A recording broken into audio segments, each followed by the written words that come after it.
O que você faria se descobrisse que uma única decisão presidencial pode mudar completamente o destino político do Brasil nos próximos meses? E se eu te disser que essa decisão foi tomada justamente no dia mais simbólico do país para a democracia? Presta atenção, porque essa história não é simples, não é direta e muito menos inocente. O veto de Lula ao projeto da dosimetria não caiu do céu, não foi improvisado e levanta uma sequência de perguntas que ninguém está respondendo claramente. Por que vetar agora? Por que vetar tudo? O que está sendo negociado nos bastidores enquanto o público recebe apenas discursos prontos? Será que esse veto é uma jogada estratégica para ganhar tempo? Ou será que existe algo sendo cobrado em troca lá na frente? Fica até o final, porque cada detalhe dessa decisão revela uma camada nova de tensão entre Planalto, Congresso e eleitorado, e a notícia real vai sendo revelada aos poucos. Tudo começa com o veto integral do presidente Lula ao projeto de lei da dosimetria, que reduzia penas dos condenados pelos atos de 8 de janeiro de 2023. Um projeto que não passou despercebido, muito menos foi frágil. Ele foi aprovado na Câmara, passou pelo Senado, criou expectativa real dentro da oposição. Quem seria impactado diretamente? Nomes centrais do antigo governo, figuras estratégicas, pessoas que viam nesse projeto uma possível reviravolta jurídica. Agora a pergunta que não quer calar. Se o projeto tinha apoio amplo no Congresso, por que Lula decidiu vetar tudo, sem negociação, sem ajustes, sem meio termo? Vetar integralmente é um recado duro. Mas para quem exatamente esse recado foi enviado? Nos bastidores do Planalto, o clima já indicava que esse veto viria. Fontes próximas ao governo afirmavam que Lula não recuaria. Mas o motivo oficial não explica tudo. Publicamente, fala-se em defesa da democracia. Nos corredores, o discurso muda. O veto impediria qualquer benefício ao principal adversário político do presidente. Ao mesmo tempo, preservaria a imagem de Lula diante do seu eleitorado mais fiel. Mas será só isso? Ou estamos diante de uma escolha calculada, onde perder o apoio do Congresso agora pode significar ganhar vantagem estratégica mais adiante? Quem Lula realmente decidiu priorizar nessa equação? O parlamento ou as urnas? Um detalhe chama atenção e quase ninguém comenta com profundidade. Auxiliares diretos do presidente sugeriram que o veto não fosse feito exatamente neste dia. O motivo? A data carrega um peso simbólico enorme. Vetar um projeto aprovado pelo Congresso justamente no aniversário dos atos de 8 de janeiro poderia soar como provocação institucional. Mesmo assim, Lula seguiu em frente. Ignorou os alertas. Ignorou o risco político imediato. Por quê? Seria um gesto de força, uma sinalização de autoridade ou uma tentativa de mostrar que não depende do Congresso neste momento. E mais, o que significa o fato de líderes do Legislativo não comparecerem ao evento no Planalto no mesmo dia? Durante a cerimônia, o discurso foi duro, direto e carregado de simbolismo. A mensagem era clara: quem aposta no caos, perde. Quem aposta no negativismo, perde de novo. A Suprema Corte foi exaltada, o Estado Democrático de Direito foi colocado como linha inegociável. Mas enquanto as câmeras mostravam aplausos, o silêncio entre os poderes crescia.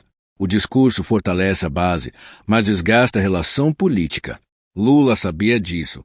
Então, por que insistir? Estaria ele disposto a pagar esse preço agora para cobrar algo maior depois?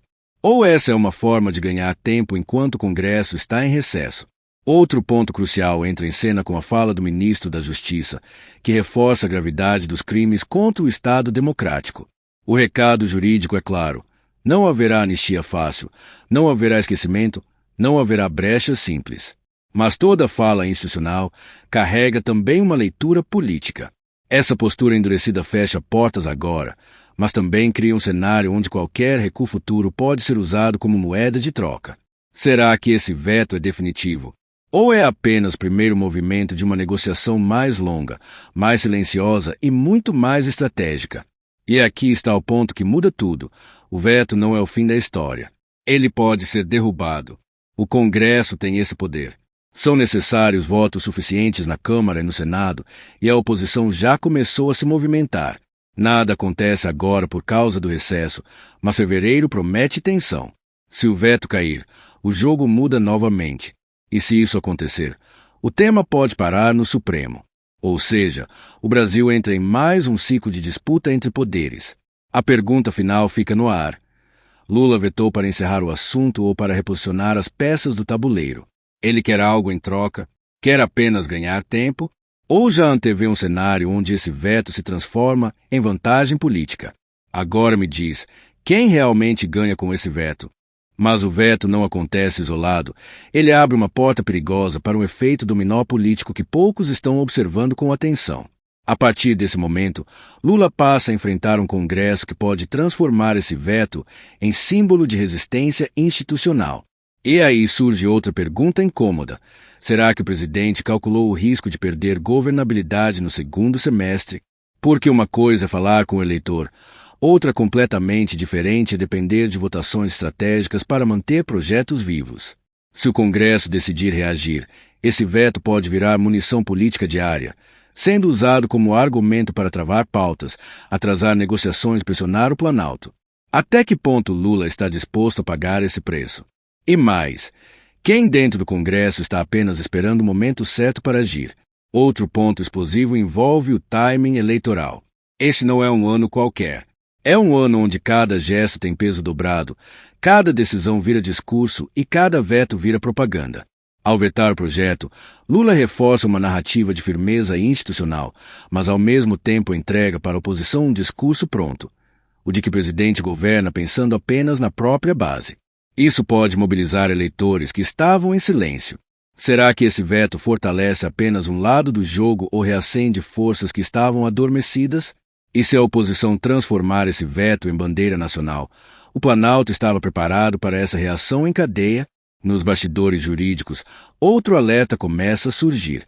Se o Congresso derrubar o veto, o tema inevitavelmente chega ao Supremo Tribunal Federal.